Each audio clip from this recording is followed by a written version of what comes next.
Et maintenant, les Blue Jays de Toronto se préparent pour leur 3e match en série contre les Yankees de New York. Si vous avez déjà suivi les 2 premiers matchs, ça a été 2 belles victoires pour les Blue Jays. Puis j'en parle aujourd'hui avec l'expert en baseball, que j'aime dire, c'est Yannick Laroche. Bonjour Caroline. Bonjour, ça va bien, ça va bien. Toi, j'imagine que toi, t'as suivi presque chaque match des Blue Jays de cette saison. Je suis dans ma gloire en ce moment. Un bon temps de l'année aussi. Oui. Mais c'est ça le mois d'octobre, là. Hein? L'octobre, là, c'est les football séries. américain qui a commencé, le hockey qui commence justement en ce moment. Je pense que les Panthers sont en train de soulever leur bannière là, à l'instant en Floride. Et du baseball éliminatoire. Exact, qui est le moment le plus le fun, mais stressant aussi, sûrement à écouter. Déjà, on a 2 vraiment bonnes équipes là qui jouent l'une contre l'autre, les Yankees de New York puis les Blue Jays de Toronto. Parle-nous de qu'est-ce qui t'a vraiment marqué cette saison entre ces 2 équipes-là. 2 équipes qui ont terminé avec la même fiche, qui est toujours un peu surprenant quand tu considères qu'on joue 162 matchs. Oh ouais, c'est vrai. Toujours terminé à égalité. Yeah. Les Blue Jays, avec le bris d'égalité, ont eu plus de succès, notamment au Rogers Center face aux Yankees. Les Yankees, c'est vraiment 2 clés. On le sait, c'est pas un secret. De loin, l'équipe la plus puissante du baseball. Le plus de circuits. Mais c'est une équipe qui a beaucoup de retraits sur 3 prises. Donc, c'est la grosse balle ou pas grand-chose souvent. Donc, l'équipe la plus puissante et l'équipe qui a bénéficié beaucoup d'excellents lanceurs partants tout au cours de la saison qui est super important. Oui. Sauf que, pour un petit bémol, ou peut-être, je trouve que ces 2 éléments-là ont quand même caché certaines carences avec ce club, notamment. Je trouve qu'ils sont pas très bons défensivement, collectivement, du tout. Ouais, je regardais leur match en fin de semaine, justement, puis souvent, on a vu dans le champ, là, les balles qui rebondissaient. Coureur au premier, simple à soi, voltigeur Grisham au champ centre, ou même Judge. On sait que Judge il a été blessé à l'épaule. On n'hésite jamais du premier au 3e. T'sais, on y pense même pas 2 fois. Alors, ça sont des facteurs extrêmement importants rendus aux séries éliminatoires. Aussi le fait que je trouve que les Yankees, collectivement, ne courent pas très bien les sentiers. Je trouve que leurs joueurs sont pas assez agressifs. Oui, une combinaison de 2. Peut-être un peu de manque de rapidité ou manque d'instinct, manque de lecture de jeu. Puis pour les Blue Jays, bien, ça a été l'opposé cette saison. Écoute, l'équipe qui a frappé le plus de coups sûrs. Seulement une équipe a eu moins de retraits sur 3 prises au bâton. Les Royals par très peu. Donc, c'est une équipe qui met toujours la balle en jeu. Une équipe fatigante. C'est vrai, c'est difficile pour la défensive. C'est vrai. Ouais. Et une équipe, je pense quand même, je dirais pas que c'est une équipe ultra rapide, mais une équipe qui a de bons instincts collectifs, je trouve, sur les sentiers, qui sont agressifs, qui sont capables de prendre de bonnes prises de décision. Et je pense que dans les 2 premiers matchs, on a vu certains de ces aspects-là vraiment à l'évidence. Je pense que c'est aussi une équipe qui a réussi je pense qu'ils sont bons à faire des comebacks un petit peu. Commencer un peu slow, puis là, ensuite, vers la fin du match, on n'abandonne jamais. Mais c'est ça. Puis ça a été un peu le cas, par exemple, pour leur premier match en série contre les Yankees. Là, moi, j'avais attrapé juste la fin du match en plus. Fait que quand je regardais là où est-ce qu'ils étaient rendus, c'était comme 10-1 ou 11-1 à un moment donné. Pourtant, c'était très serré après 6 manches. Exactement. C'est ce qu'on m'avait dit après. Moi, pensant que, ils sont en train de dominer, tu sais. Mais je pense que c'est une équipe qui a souvent été comme ça. Donc, c'est ça, ils lâchent pas, ils continuent pour s'assurer de se rendre jusqu'au bout pour apprendre la victoire. Et samedi, c'est un peu ça. Ils ont pris avantage, finalement, de la relève des Yankees en 7e et 8e pour vraiment créer cette séparation avec cette finale. Et dimanche, on n'a pas arrêté. Et ça, c'est dévastateur pour les Yankees, là, parce que c'est l'os de leur équipe qu'on a sorti du match très tôt. Max Fried, qui va être en nomination pour le Cy Young cette année pour l'un des meilleurs lanceurs au baseball. C'est dur sur le moral, ça, pour les Yankees, parce qu'on s'attendait certainement d'une meilleure performance. Puis, encore une fois, on a pris les gros devant, puis ça s'est gâché un peu. Oui, les Yankees sont revenus, mais faut aussi prendre en considération là, qu'une telle avance, là, honnêtement, là, les 2 équipes sont checked out. À ce point-là, on pense à prendre la douche, à prendre l'avion, à retourner à New York. Terminer cette rencontre, c'est pas toujours facile. L'autre aspect que les gens peut-être pas... ils ont été déçus du fait qu'il y a Savage, et on va parler de ce jeune lanceur dans quelques instants, mais qui a été retiré. Mais écoute, malgré sa performance historique, c'est un jeune lanceur. On gère beaucoup son utilisation. Puis, on va compter sur lui, là, pour, si on s'en va jusqu'au championnat et peut-être même la Série mondiale. C'est ça. Il va être un facteur important. L'autre aspect important que les gens n'ont peut-être pas réalisé, c'est que les Blue Jays, eux, n'avaient pas joué depuis presque une semaine. Là, oui, ils avaient joué samedi. Ben oui, ils ont gagné avec avantage. Donc... Beaucoup de releveurs qui avaient besoin de voir de l'action. Ouais. Okay? Puis John Schneider n'a pas nécessairement mis ses meilleurs éléments là. Il a fait des essais avec certains releveurs pour au moins leur donner de l'action. C'est important, surtout avec un jour de congé hier. C'est ça. Donc, ça l'explique un peu, je pense, la prise de décision de l'entraîneur. D'accord. Avant qu'on rentre dans les joueurs, peut-être MVP, là, si tu veux le dire de même, est-ce qu'on veut parler de Bo Bichette un peu? Ben, c'est ça. On le fait tout. on fait le tout sans l'un des meilleurs joueurs à l'attaque. Il est là, il est présent, tu sais. C'est une bonne chose. On craint le pire. Il y en a qui craignent le pire en termes de scénario, dans son cas. On est très discret du côté des Blue Jays sur la véritable sévérité de sa blessure. Moi, je suis pas inquiet. Moi, je pense que si on peut traverser les Yankees, se retrouver au championnat, je serais pas surpris à un moment donné, peut-être sur la route pour les matchs 3 et 4, peut-être de revoir Bo Bichette. Jouer. C'est incroyable. Je veux dire, c'est le fait, comme tu viens de mentionner, le fait...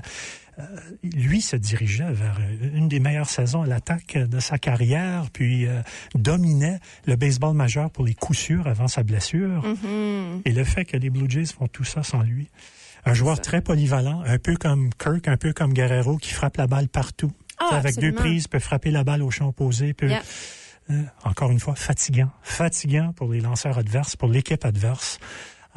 Donc, puis dimanche, on a vu plusieurs home runs, là. Ben, ça, c'est l'autre chose incroyable. Ils ont frappé 8 coups de circuit dans les 2 matchs et ils ont seulement été retirés 7 fois sur 3 prises. Donc, ils ont frappé plus de circuits que de retraits sur 3 prises. C'est pas fou, ça? Oui, c'est fou. Quand même. Il fallait juste qu'on le mentionne. C'est anormal. Ouais. Tu voulais parler de certains joueurs spécifiques des Blue Jays. Tu l'as mentionné tantôt. Celui où, je pense, sa famille était présente dimanche. Son frère, ses parents. Belle histoire. Ouais, quand même. 22 ans. L'année passée a été choisi 20e au total dans la première ronde du repêchage par Toronto. Il faut parler de son cheminement qui est parlant de quelque chose d'anormal et quelque chose de très peu commun. Trey Savage a traversé tous les niveaux dans la même saison. Il a commencé à ce qu'on appelle Rookie Ball, le A+. Ça, c'est à Vancouver. Yeah. Commencé la saison à Vancouver. Ensuite, il est allé au niveau A, à Dunedin, en Floride. Ensuite, il est allé à New Hampshire, au double A. Oui. Et ensuite, au triple A, à Buffalo. C'est ça. Ça, c'est un parcours incroyable. Avant finalement, en mi-septembre, aboutir avec le gros club à Toronto. Puis ça sonne rapide aussi, là, qu'il soit capable de faire tout ça. C'est clair qu'il a excellé à tous les niveaux. Mais c'est ça. Je pense que c'est un atout incroyable là, pour les Blue Jays de l'avoir sur l'équipe.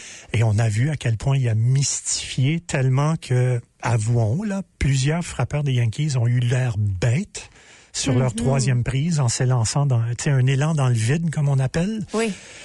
Les strikeouts là qui réussit à faire. Il y a plusieurs raisons pour ça. Faut quand même se rendre compte du fait que les Yankees avaient très peu d'informations au sujet de ce lanceur. On le connaissait pas trop.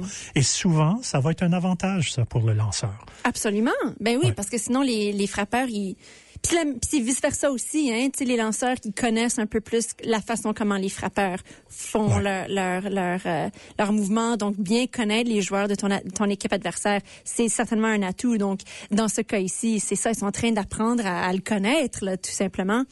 Parlons de son aspect unique. Justement, aussi, la façon qu'il lance. Vas-y, explique-nous. Ben non, mais c'est ça. C'est un point de relâche de sa main et son bras perpendiculaire. On voit très peu ça. C'est directement par en haut.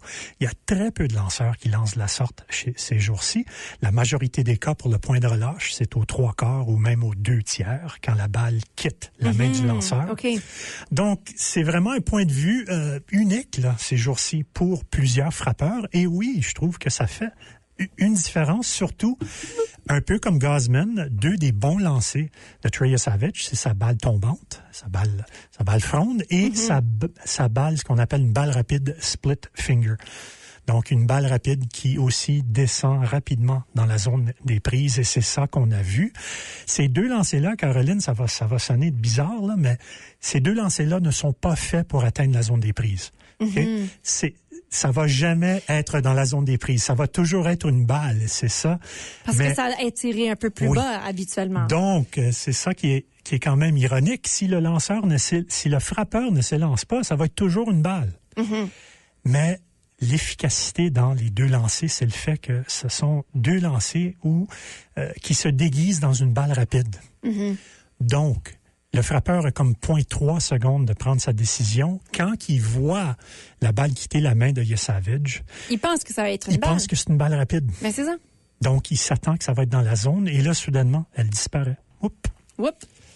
Puis, une technique incroyable. Puis, et Gausman et Savage ont bien maîtrisé, ont une bonne maîtrise de ces lancers-là. On a même vu Savage faire quelque chose d'unique. Je parlais un peu de licorne, qui est une espèce de licorne comme lanceur, potentiellement.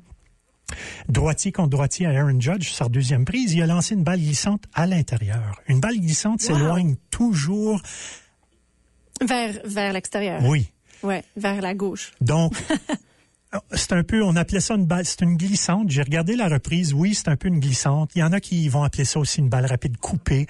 Donc, une balle qui va, et je te dis, là, il y a très peu, Judge a sûrement été surpris par ce lancer. Certainement. Maintenant qu'ils l'ont vu, par contre. Ouais. Là, on a le 3e match ce soir et ça se déroule à New York. Penses-tu que l'équipe des Yankees vont se préparer un petit peu plus maintenant, sachant comment... Ils se préparent pour Bieber, là, parce que c'est fort probable qu'on va pas revoir Savage, peut-être dans le match numéro 5 en relève, là, dépendamment. Mais on ose espérer que ça ne va pas être le cas. Et parlons de ce soir, des matchs sans lendemain pour les Yankees. On sait, c'est une atmosphère hostile. Ça va être très bruyant dans le Bronx. C'est un parc comme les Blue Jays, qui, eux, ont eu la meilleure fiche à domicile cette saison au baseball majeur. Les Yankees ont eu beaucoup de succès aussi à New York. Ben, c'est ça. La foule fait aussi une grande différence, je pense. Oui. Alors, j'aime la décision qui a été prise par John Schneider. Le fait qu'on a choisi Savage dans le match numéro 2 pour le protéger, pour qu'il ne lance pas à New York. Le préférant un vétéran comme Bieber, qui vient d'avoir une chirurgie majeure quand même à son coude, mais dans son cas, a quand même bien paru. 40 manches de travail, 4 victoires, 2 défaites. Alors, ça va être intéressant. C'est pas quelqu'un qui se fie sur sa balle rapide, Bieber. Donc, il va pas t'époustoufler, là. Te déjouer, te défier avec sa rapide. C'est un peu un artisan, c'est quelqu'un qui va bien varier ses lancers quand il est à son mieux, quelqu'un qui va servir de tous les coins de la zone des prises. Des balles à effet, des changements de vitesse. Là, il pourrait se retrouver du trouble, c'est si ces balles demeurent suspendues. Quand tu fais des balles à effet comme une balle courbe, tu vas souvent entendre le terme que la balle a demeuré suspendue. Alors, on voulait qu'elle soit plus bas dans la zone des prises et ça a été un peu trop attrayant pour les frappeurs. Et on sait que ça peut être dangereux à New York, surtout avec un alignement. Tu sais, t'as comme presque 8 frappeurs avec au moins 20 circuits ou plus cette saison là pour les Yankees. C'est ça. Alors, c'est là que ça peut faire mal. C'est ça. Encore à voir là, qu'est-ce qui va se dérouler ce soir, là, mais il y a de bonnes chances que c'est pas le dernier match entre les 2 équipes, là. Surtout qu'on fait face à un gaucher qui a eu 18 victoires cette saison, Carlos Rodon, malgré que les Blue Jays ont quand même bien fait. Mais revenons à cette polyvalence des Blue Jays. Je trouve que c'est une équipe qui est tellement bien balancée, qui a un bon complément de frappeurs gauchers, qui a aussi plusieurs releveurs gauchers de disponibles dans l'enclos en ce moment pour les éliminatoires. Contrairement à Aaron Boone, pour les Yankees, il y a juste une option comme gaucher, un releveur disponible gaucher dans son enclos en ce moment. Wow. C'est pas bon, ça. Non. C'est très peu d'options. Et on le voit encore ce soir, on va laisser Lucas et Barger de côté. Normalement, ces 2 gauchers-là seraient dans l'alignement partante, mais à cause que c'est un gaucher, on va les laisser de côté pour débuter la rencontre. Mais sois pas surpris que rendu vers les 4e, 5e, 6e manches, on procède à quelques changements. D'accord. Alors, c'est ce soir que ça se déroule. Ben oui. Puis, petite question juste pour le fun, juste pour voir qu'est-ce que toi t'en penses de ça? Mais de l'autre côté, tu sais, on a Seattle et Détroit là qui s'affrontent. Ils étaient censés avoir un match aujourd'hui, mais ça a été annulé à cause de la pluie. Mais entre ces deux équipes-là, selon toi, est-ce qu'il y a une de ces deux équipes-là que tu préférerais voir affronter les Blue Jays, si les Blue Jays étaient pour remporter... Je suis content que tu as dit si, parce que je t'ai pas dit... Non, Caroline, es-tu en train de vendre la peau de l'ours avant de l'avoir tué? Non, mais j'aime penser à ça à l'avance. Oui. S'ils étaient pour aller à la prochaine ronde, ça serait contre soit Seattle ou Détroit. Est-ce qu'il y en a une de ces deux équipes-là que toi, tu penses est plus forte que l'autre ou qui complémenterait un peu plus le jeu avec les Blue Jays? Qu'est-ce que toi, t'aimerais voir? Mon instinct me dirait Seattle en premier, mais c'est difficile à dire. Je pense que les Jays sont bien bâtis pour faire face à ces deux clubs-là. Seattle, en ce moment, manque un gros lanceur partant, là, où, du côté des Tigers, il y a des absents de marque aussi, là. Les Tigers, je pense que c'est une équipe aussi... Seattle ressemble un peu plus à New York en termes d'attaque. Beaucoup de coups de circuit, donc la grosse balle. Les Tigers, un peu plus... les Blue Jays. OK, un style plus semblable. Plus de coups sûrs, pas nécessairement beaucoup de puissance. Moi, je pense que entre ces deux équipes-là, la façon que les Blue Jays jouent en ce moment, surtout que les Blue Jays commenceraient à domicile, encore une fois, si on peut atteindre le championnat de la division américaine, qui serait une première depuis 2016. Donc, exactement. Donc, le fait qu'il y aura l'avantage, le fait qu'il y aura 4 matchs potentiellement au Rogers Center, je pense que c'est de bon augure. Puis, c'est excitant, c'est le fun à voir. C'est le fun à voir cette équipe aussi. J'entends beaucoup de partisans qui ne sont pas des partisans des Blue Jays nécessairement dans les coulisses, qui disent qu'ils apprécient beaucoup la façon que les Blue Jays jouent, l'effort fourni. Oui. Tu sais, on a vu, regarde les catchs. Tu sais, je parlais de la mauvaise défensive des Yankees, mais on a fait 3 ou 4 bons catchs là, au champ extérieur. Alors ce soir, c'est ça. On commence avec Santander dans la droite. Mais moi, je suis pour ça. Santander, il y a des gens qui sont pas d'accord. Ça demeure quand même un frappeur ambidextre qui a de la puissance, donc va frapper de la droite face à Rodon. Et dans la gauche, on va commencer avec Schneider, mais sois pas surpris qu'on va faire le changement au cours du match pour éventuellement faire entrer Lucas et Stroud défensivement. D'accord. Donc, il y a beaucoup d'outils, John Schneider. Oui. Puis c'est une bonne chose. C'est ça qu'on veut, tu sais, rendu aux éliminatoires et encore, comme tu as mentionné, dans l'espoir que plus on avance, on va retrouver un certain Bo Bichette. Mais en tout cas, on peut dire qu'il y a des beaux matchs qui s'en viennent, qui va être le fun à regarder. C'est ça ce qu'on cherche aussi pendant les séries éliminatoires. Donc, Yannick Laroche, merci beaucoup. Puis, justement, s'ils vont à la prochaine ronde, certainement, on pourra t'inviter encore une fois ici pour nous parler des Blue Jays en finale, peut-être. Ça me ferait plaisir. Yeah! OK, ben merci beaucoup, Yannick. Merci beaucoup, Caro. Puis à la prochaine.